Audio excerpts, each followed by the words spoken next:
Good afternoon and welcome to this very special session with us at Lady Study Group in Kolkata. While it has been over 6 months now since we are all dealing with this pandemic in India, there is still something new that we are learning about it every single day.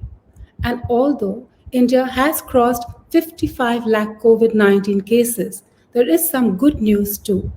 India has recorded the highest recovery rate in the world. Plus, we also have a low mortality rate. And we can remain hopeful as there are vaccines on which work is going on at an unprecedented pace. To give us more reassurance and clarity on healthcare in this pandemic, we are so honored to have with us the very best in the field of medicine and a doctor who has single handedly revolutionized healthcare in our country and made it so accessible and affordable. Dr. Devi Prasad Shetty. Can you please join me on screen? Hi. Hi, good Sorry, afternoon. sorry, Dia. Sorry for the delay. I'm sure you understand the we are Absolutely, we absolutely. have a serious problem in Bangalore. Every day, Yes, thousands of people getting infected. So I yes. thought, let me just uh, answer some of the queries what you all have in your mind. I may Okay. not be able to answer your individual questions, but Yes, at least let me try to answer some of the questions you may like to answer from yes, yes, professionals like you. Would you yes. like it to be a question and answer, or can I talk? So as we had discussed, you can talk. That's fine. Okay, Yeah, we're very happy to listen. sure. The first of all, every citizen of this country should be grateful to the government of India, especially our Prime Minister, for taking extremely bold step in many proactive steps in preventing the COVID-19 pandemic. First step they took was lockdown well before most of the countries, and it was extended for a period of time. I understand we went through a lot of hardship because of the lockdown, but I just want to give you the other scenario. If India didn't go for a lockdown, what would have happened? If we did not go for a lockdown at that time, within 1.5 months, we would have had at least few 100,000 COVID patients, flooding the hospitals which are most ill prepared to manage COVID pandemic. We had just one or two companies making PPEs, which I am wearing now. And if the patient started flooding the hospital without the PPE, in no time, half the country's doctors would have been infected. Half the country's nurses, paramedics would have been infected. That would have been a disaster. Country had less than 40,000 ventilators, a country of 1.3 billion people. But in 2 months, today we have hundreds of companies making PPEs. We have companies which can manufacture thousands of ventilators on a daily basis. We were trying to import those PPEs and ventilators, but we had the humiliating experience of refusal from every company in the world. Today I'm very proud to say that we are in a position to export the PPEs. We are in a position to export the ventilators, medicines, whatever is required for COVID. This country has become independent. Not only independent, it's also supporting other countries. All this wouldn't have happened but for the initial lockdown. But if you ask me whether with the increasing number you need another lockdown, no. We have to get back to work now. Lockdown has served the purpose. If you ask me who can make a difference in spreading the COVID pandemic now, is it the government or the people? Now the ball is in our court. It's entirely left to the people of the country to prevent the spread and protect themselves. Government has done the job, now it is up to you. Now, how do you think we can, as citizens, prevent the spread of COVID and protect ourselves? It's not very complicated at all. I'm not an epidemiologist. I may not have all the data to justify my statements, but I've been in this business of healthcare for over a few decades, and my observation is that if every citizen of the country wears mask when he is interacting with other people at home or outside the house, I strongly believe that this incidence of COVID in India will come down significantly. As a surgeon, when I used to watch people wearing surgeon's mask like what we wear, you have seen a lot of people in public places wearing masks. I used to get very annoyed because I believe that mask can never prevent them from getting anything or giving to somebody else. We as surgeons wear the mask only to prevent the splashing of the blood on our into our face, and when we cough, we don't want the spit to enter the patient's chest. That's the only purpose, I thought. But today, we have overwhelming evidence that if you wear the mask, especially when you are talking, communicating, sneezing, coughing, you can actually prevent the spread of virus to others. But there is something more than that. If you continuously wear mask, supposing you are exposed to somebody who's coughing with COVID, the quantum of virus which will enter your respiratory passage is too small for you to get the infection, but it is big enough to induce the immunization. So continuously wearing the mask in public places is as good as getting a vaccination done over a period of time. This has been proven scientifically. But this simple step is not followed by majority of the country's population. Even when they wear mask, when they are going to talk to you, the tendency is to pull the mask and talk. The whole purpose of wearing the mask is gone. So my request to all of you is that wear a mask always inside the house, outside the house. Make sure everyone else in your house wears a mask. It may not be a N95 or a surgical mask. It can be a cloth mask. And if you do that, you not only protect yourself, you protect everyone else. But sadly enough, you drive out of Bangalore city, and we live in a very educated state. Still, the adoption of mask is very, very little. What is the next thing what you and I can do? As a doctor working in a hospital, I operate, I see large number of patients in my clinic. So many patients come, and majority of the people with COVID in India are asymptomatic carriers. So we have a policy in my organization. Anyone who comes next to me because of my age, they want them to be screened. So we screen my secretaries, drivers, and everyone. And I was shocked. Two of my secretaries were constantly standing beside me. They didn't even cough one day. They had no symptoms. Both of them were positive. One of our driver was positive. Two of our family friends, because we forced them to get the test done, they were positive. Now, those two ladies, our family friends, they're so grateful to us that we forced them to get the test done, because both of them have 80-year-old mothers at home. If we didn't do the test, they would have gone home and given the COVID infection to their mothers. There is a strong possibility the consequences would have been disastrous. So COVID test is not like an injection. They just put the swab, the stick with the swab inside the throat and the nose.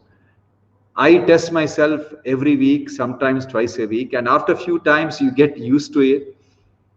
My son is studying in MIT.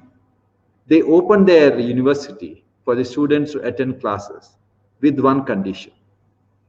Every student must go for a COVID testing twice a week. Twice a week. And if they don't get the test done, the doors won't open. The band is activated in a manner that only the ones who had a COVID test negative are allowed to go inside. Whatever I'm talking about may appear to you as if too much of precaution or too much of hassle to do it. But believe me, you have no choice. COVID is not going to go away for at least one more year. Because the last Spanish flu lasted for nearly a year and a half. I understand all of you are waiting for the vaccination to happen and you all think we can protect ourselves. That is a wishful thinking. I have no doubt that we will be successful in producing a vaccine to prevent COVID. The question is when? Is it going to be 2 months or 1 year? If it is 1 year, then how are you going to run our country? How are you going to run this, the entire global economy? It will fall apart. So my request to all of you, only way country's economy will be revived is all of you go out and go for shopping. Go out and eat in restaurants. Thousands of restaurants are getting closed. But when you are there, please follow strict, very, very strict social distancing. That is very important. Staying at home, you will ruin Indian economy. Whatever I am saying may be contrary to all the teachings you have heard so far. But economy must start. People must start sell, people must start buying. Only way this will happen is if we go out. But just because we go out and indulge in these activities, are we going to increase the spread? No. I strongly believe every organization having many employees should get their employees tested at regular intervals. We should get our drivers, our maids, whoever is associating with us, get them tested regularly. Because if they turn out to be positive, they go home and give the infection to their loved ones. And we are in a position to get them tested. After all, how much it costs? And over a period of time, cost of test will also come down. We may find many faults in the way government manage this, restricting the COVID testing, quarantining them against their wish. But you must realize that COVID is a 6-month-old disease. No one knows how to treat COVID. Only now, after treating thousands of patients, we know how it behaves, which medicine works, which medicine doesn't work. So the quarantining an infected person is the best way to prevent the spread. But who is infected? Most people who are infected, they look normal. If you are waiting for symptoms to go for the test, it is too late. And my other advice to all of you, do not worry about the increasing numbers. Just because numbers are increasing, it doesn't mean that more people are getting infected. People were getting infected before, they will get infected. But we are doing over 1.2 million tests per day. As we do more tests, more people will be found to have problems. So there is no point in worrying. All we have to do is within our sphere of influence. Let us try to get as many people tested at least once in 2 weeks. And whoever is infected, make sure they are quarantined in a safe place without giving the infection to others. Then they get back. What is the other advice I have for you? One is washing hands. Washing hand, not touching your face, can make a huge difference. Now, how do you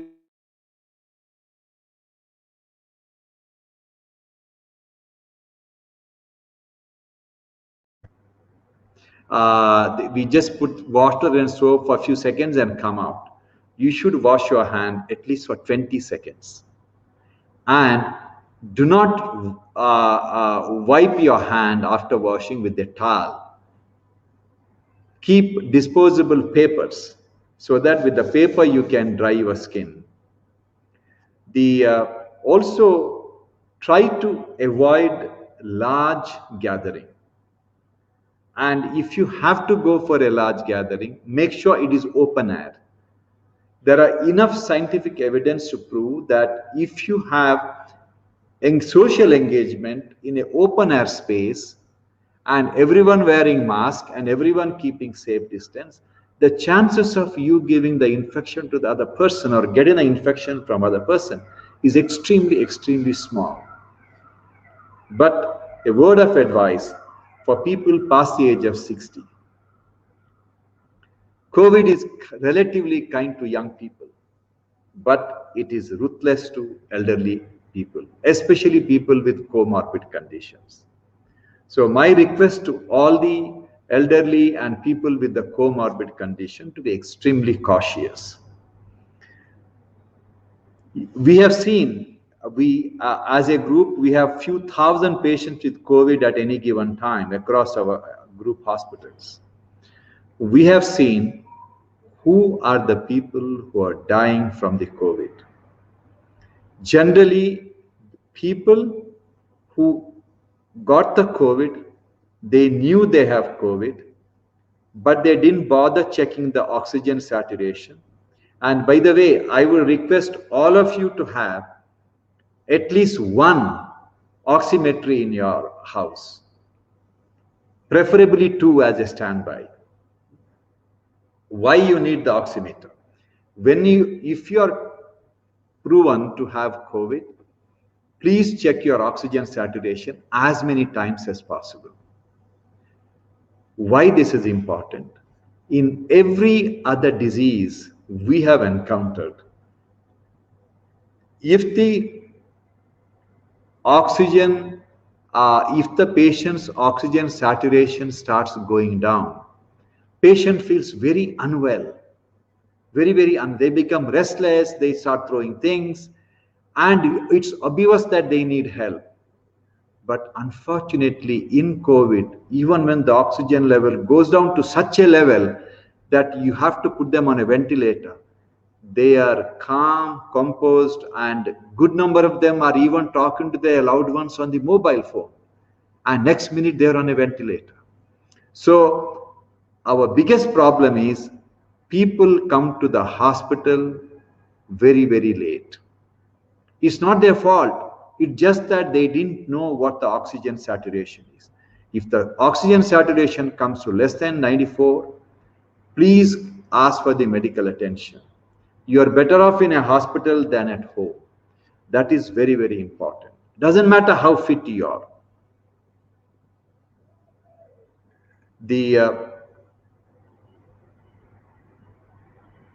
You always hear in the newspaper, there are no ICU beds in the city. But let me tell you something. There are enough ICU beds, but there aren't that many doctors and nurses to take care of the COVID patients. We are acutely short of medical specialists even before the COVID.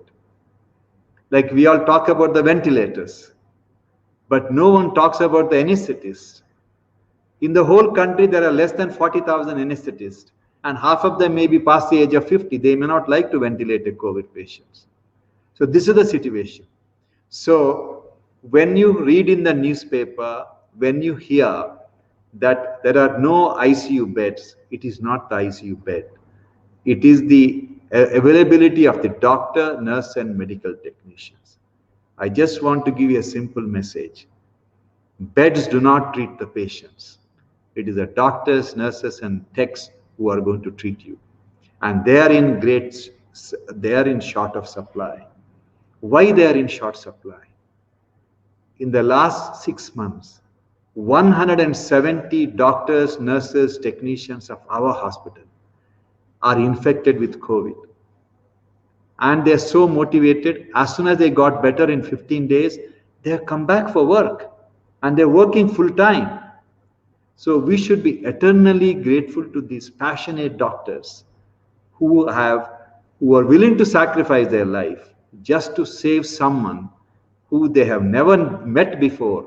They may perhaps never meet them in the future, but to save their life, they are staking their life. So we should be grateful to all these doctors, young nurses, technicians.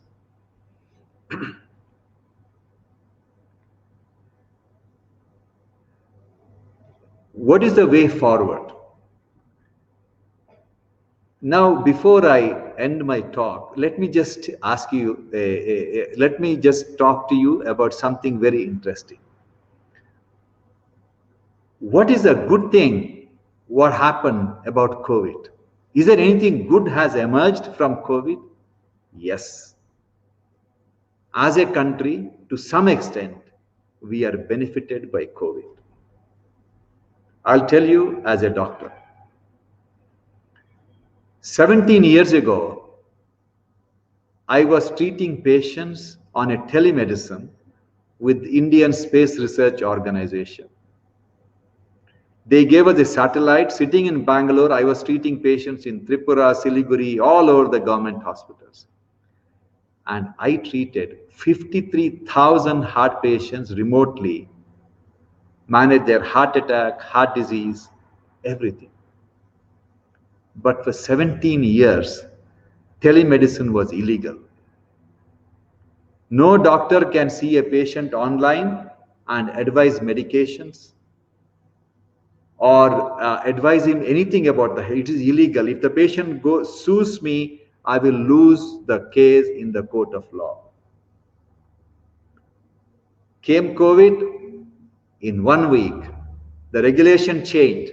Telemedicine became a legal entity. Today, I see 30 patients every day sitting in my OPD or sitting at home, patient in remote locations sitting in their bedroom.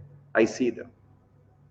Believe me, this will dramatically change the way heart patients are managed, way the diabetes is managed, way the cancer is managed.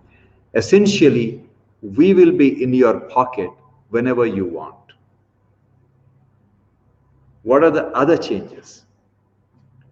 There was an acute shortage of medical specialists. Now, how do you train medical specialists? You need PG seats. And we have nearly 80,000 undergraduate seats, and there are hardly 20,000 postgraduate, 26,000 post-graduation seats.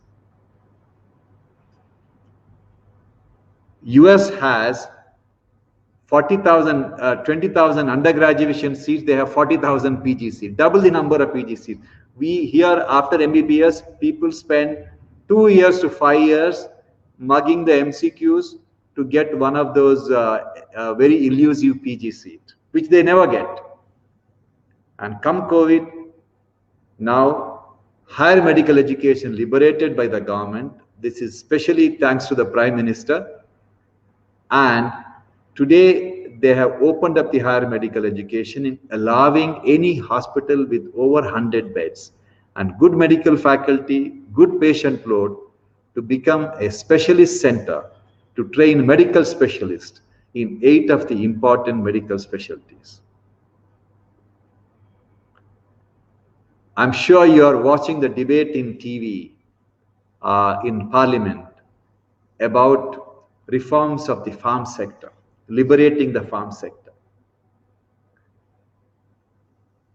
I spent a lot of my childhood time, holidays in the village. I understand how the Indian village works. It's a very sad state of affair for a farmer. 70 years after independence, farmer is still dependent on the rain for his crop and to earn money. So if you look at any of the photograph of a farmer from any newspaper, the typical farmer's hand is looking up like this and gazing at the sky because he is dependent on the rain god for his survival. Now, what is the risk for farming? What is the risk for a farmer? The risk for a farmer is, if there is no rain, there is no crop and no money. If there is too much of rain, there is again no crop, no money. For his good luck, if there is adequate rain, then there is bumper crop. And when there is a bumper crop, whatever he has grown has no value. Any which way you look at, it is a matter of time before farmer will go bankrupt. Now, our government has decided to liberate the farm sector. What is liberating the farm sector? In every industry, whatever I produce, I have the option to sell it. Whatever, I am a heart surgeon, I operate, and I work in a free market environment. But you will be surprised, farmer has no free market. He has to sell all his products to a particular government nominated place. Now that is being liberated. Believe me, the impact of this step is as much as the impact of 1991, when economy of the country was liberated by Mr. Narasimha Rao, who was a great prime minister. The impact is the same. Then about the labor reforms, which is likely to happen. We have 20,000 employees in our group across the country. In this country, it's very easy to hire. For whatever reason, there is a downturn and the company is doing badly. If I want to reduce the workforce, I can never reduce the workforce. Only way I can get rid of an employee is filing frivolous complaints against him and make him as a criminal or an incompetent person and then get rid of him. It's such a humiliating experience. So that is being changed. So essentially, a lot of bad things have happened because of the COVID. But a lot of good things also have happened because of the COVID. We as a company, we are investing heavily on technology because we believe that software can, if we remove the pen and paper from the hands of doctors, nurses, and technicians, give them the digital tool where all the data is entered on a software. Healthcare will become safer, healthcare will become accessible, and it will become affordable. So on the whole, it is a gloomy picture what we are going through. But like everything else, this also will pass and we will overcome this difficulty. But we will overcome the difficulty and enter the new world much, much stronger than what we are. So I'm extremely grateful to you for giving me the opportunity and looking forward to meeting with you in person whenever the time comes. Thank you so much.